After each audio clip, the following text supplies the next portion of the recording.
O que é preciso fazer para ganhar a vida eterna? No Obedecer a Tudo de hoje, Jesus explica como podemos ganhar a vida eterna. O texto está em Lucas 10, 25 a 37. Certa ocasião, um perito da lei levantou-se para pôr Jesus à prova e lhe perguntou: Mestre, o que preciso fazer para herdar a vida eterna? O que está escrito na lei? Respondeu Jesus. Como você a lê? Ele respondeu: Ame o Senhor, o seu Deus, de todo o seu coração, de toda a sua alma, de todas as suas forças e de todo o entendimento.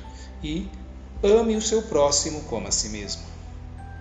Um estudioso da lei quis testar a Jesus fazendo uma pergunta crucial: como alguém pode ganhar a vida eterna?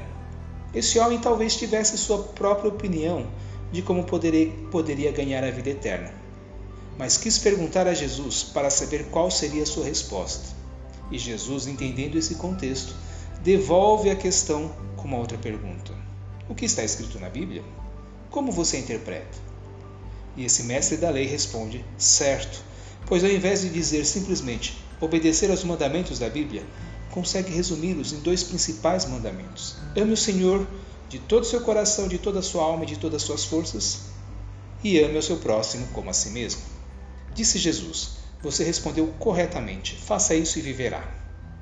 Mas ele, querendo justificar-se, perguntou a Jesus: e quem é meu próximo? Em resposta, disse Jesus: um homem descia de Jerusalém para Jericó, quando caiu na mão de assaltantes.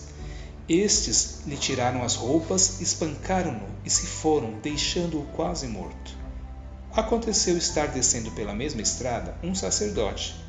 Quando viu o homem, passou pelo outro lado. E assim também um levita, quando chegou ao lugar e o viu, passou pelo outro lado.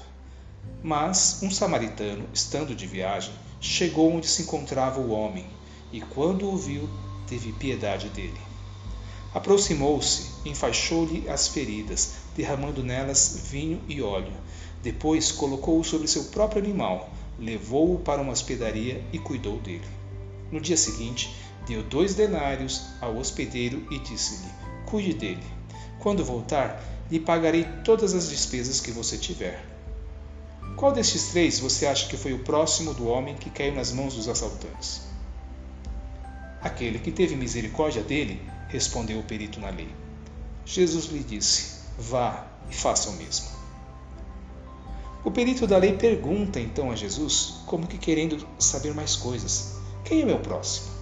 Aí Jesus contou essa história com 5 personagens principais: um homem que foi vítima de violência, assaltantes que roubaram e espancaram, um sacerdote, um levita e um samaritano. Jesus foi provocativo e até surpreendente ao final da história. Jesus coloca 2 personagens, um sacerdote e um levita, pessoas que conheciam a Bíblia e, apesar de conhecerem a lei, eles não a cumpriram. A seguir, o mestre apresenta um samaritano, uma pessoa desprezada pelos judeus, pois eles não compartilhavam da mesma linhagem dos israelitas, e, portanto, para os judeus, os samaritanos jamais seriam salvos. No entanto, o samaritano cumpriu a lei, pois ele amou o próximo de fato. Ele se compadeceu do viajante ferido.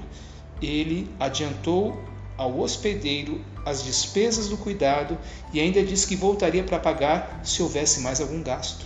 O sacerdote não fez nada, passou de largo. O levita também passou de longe. Mas o desprezado samaritano fez o que o sacerdote e o levita não fizeram. E ao final, Jesus muda a pergunta do perito da lei: quem é o meu próximo? Transforma em: quem foi o próximo para o homem que caiu na mão dos assaltantes? Ele quis que o perito da lei tivesse empatia e pensasse não a partir de si mesmo, mas na perspectiva do outro. A lei perfeita não pode ser cumprida sem pensar com amor no próximo. A lei do amor é que orienta as ações daqueles que herdarão a vida eterna. O samaritano não tinha nada a ver, não tinha nenhum compromisso com o homem caído. Eles eram rivais. Um judeu não gostava de um samaritano. Mas o samaritano não ficou perguntando o que aconteceu. Ele não ficou preocupado com essas coisas. Apenas viu um próximo precisando de ajuda. E o samaritano amou o próximo de verdade, como Deus quer que nós façamos. Ele se comoveu com a situação do próximo, parou e ajudou. Tratou de seus ferimentos, colocou o homem em seu próprio animal, gastou tempo e dinheiro. Isto é amar o próximo. Isso é obedecer à lei. Isso é poder ganhar a vida eterna. E o Mestre nos diz: vá e faça o mesmo.